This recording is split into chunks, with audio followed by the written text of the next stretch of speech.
The majority of you are day trading all wrong.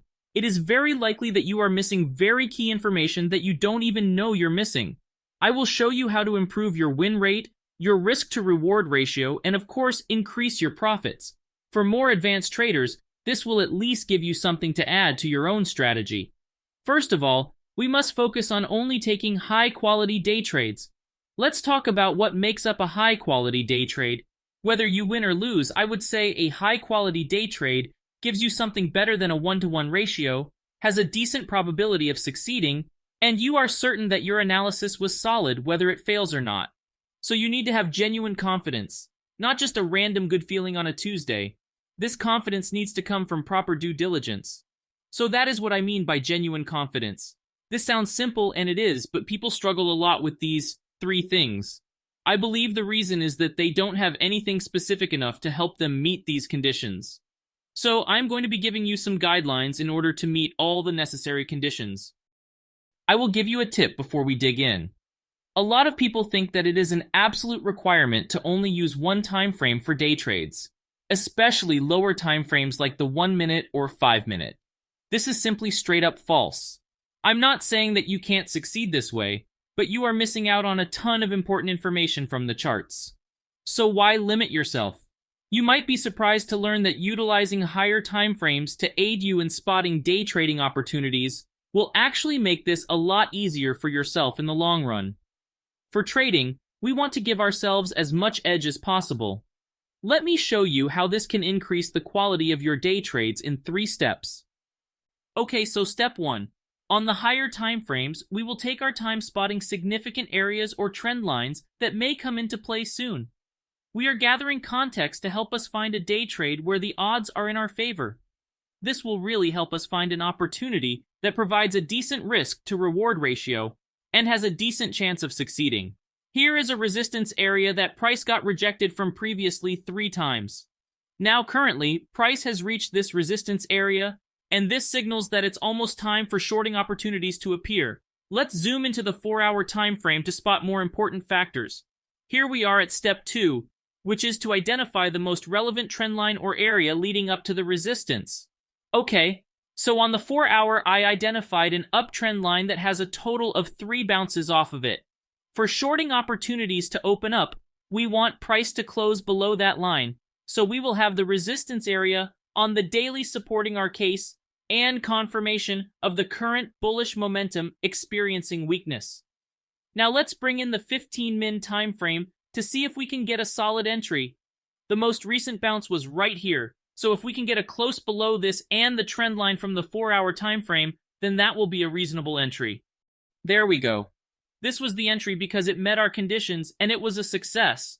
The stop loss would be a close above the candle's open. Now let's zoom out into the daily. Friendly reminder that no strategy has a 100% success rate, and you will lose some. And that is completely okay and expected. All we can do is do everything we can to stack the odds in our favor and manage our risks. Let's go over the steps we went through. First, we analyze a higher time frame like the weekly or daily to spot important areas, patterns, or anything else that is significant on the chart. Then we scale down to what I will call the middle time frames for this particular strategy. It is simply an additional time frame that we analyze before moving on to the time frame where we will decide our entry. Most of the time, it will be the 4-hour, 2-hour, or 1-hour time frame. Once we scale down to those time frames, our goal is to draw more areas, trend lines, or anything that gives us a little more information on which direction the stock will likely be heading. So it's all about looking for a variety of factors to support our case. The middle time frames are not a hard requirement and is simply a good step to take to enhance the quality of your trades. The last step is to scale down to lower time frames. There is no hard rule on what the lower time frames consist of, but I usually use the 30-minute, 15-minute, or 5-minute time frame. Once we are scaled down to the lower time frames, we will pinpoint what a reasonable entry would be and simply wait for that entry to present itself to us. You might be surprised that I have not mentioned the 1-minute time frame. This is because I actually found more success with day trading outside of that time frame, and it is because that time frame is much more likely to produce fakeouts. But just because I choose to avoid that time frame does not mean that you have to if you believe you can succeed with it. You can still apply the concepts from this video by incorporating the general idea to your own strategies. So to summarize, the idea is to use 2 or 3 more time frames to give yourself more information, which would enhance the quality of your trade. Let's take a look at another trade example.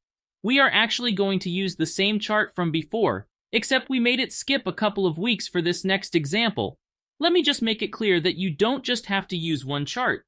You can find opportunities anywhere. Now, the first thing that I noticed is that the price has failed to close above the point twice on the daily time frame.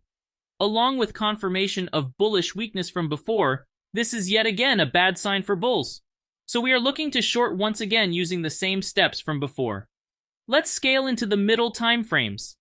In the 2-hour time frame, we identified a trend line that the price has failed to close below 3 times.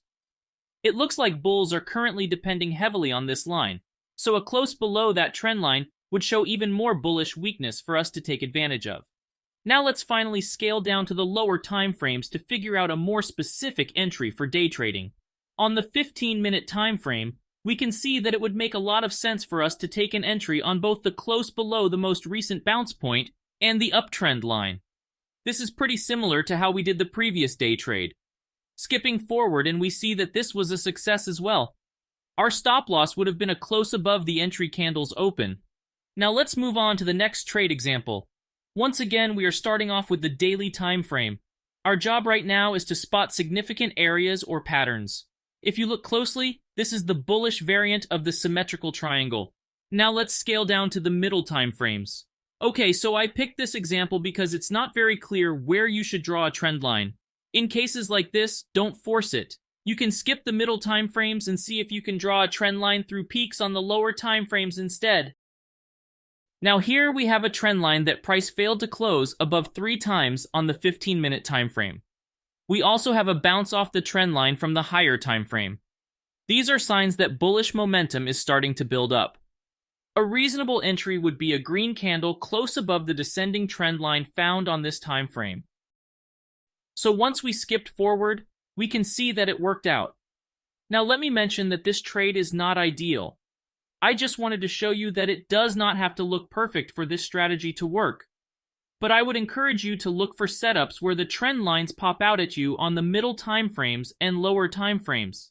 And when we switch back to the daily, you can see that it looks like this symmetrical triangle pattern will play out just as expected. So in order to make our lives easier, we simply took a one-day ride on the momentum built up on the higher time frames.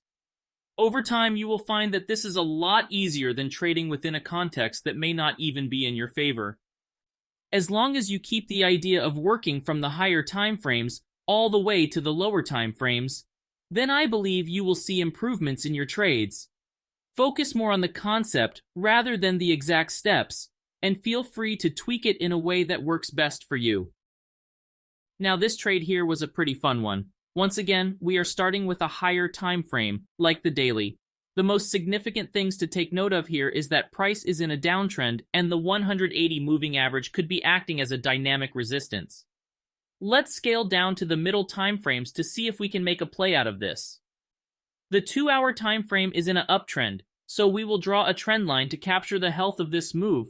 As usual, your thought process should be if and when price closes below this trend line, that is a sign that the bullish momentum is losing steam, especially since it is matching up with what the higher time frame is telling us. We actually do have price closing below the trend line here, so we can move on to our next step in the lower time frames to find a reasonable entry.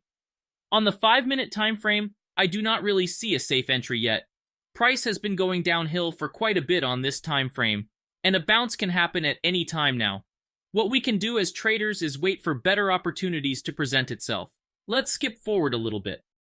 Now this entry here is a lot better because price bounced up near the trend line that we found on the middle time frames, and we can get in on a downward move while it's fresh. This was the effective entry that makes more sense. Here is another interesting trade. Starting with the daily time frame, we will gather useful information that will tell us which way to trade. I noticed that a trend line can be drawn across the peaks, and that price is currently at that trend line. Since this trend line has acted as a resistance in the past, we will be looking to short. Now I am going to scale straight into the 15-minute time frame. So we identified the peak of this time frame here, and the price is currently failing to close above that peak. Also, it looks like it is starting to go sideways. If we can get a close below this line, then that will be a reasonable entry. Like I said earlier, the middle time frames are optional, and as long as you use 2 or more time frames, then you are doing this correctly. Honestly, this is good enough to be the entry. But if you wanted to, you can leave this time frame as the middle time frame and scale down deeper to catch an earlier entry. So let's scale down to the 5-minute time frame and talk about the result of this trade. As you can see, this was our entry, and it worked out very well.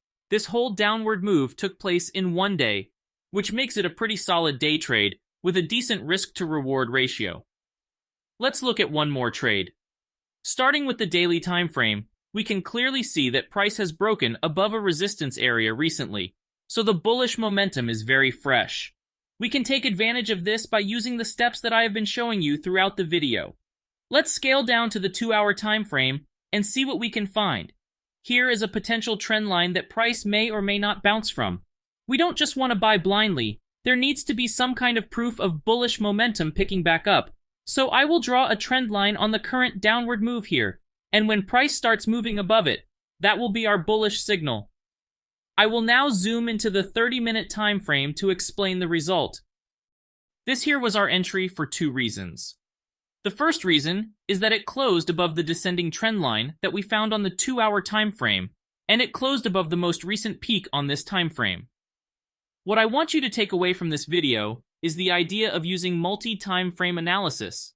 It is extremely powerful, and it could take some getting used to, but it is definitely worth learning and applying. If you enjoyed this video, don't forget to like, comment, and subscribe. Also, if you want to learn some of my more in-depth methods for trading or gain access to some exclusive trading software, you can head over to flowingtrader.com. The link will be below in the description. Thank you so much for watching this video, and I will see you in the next one.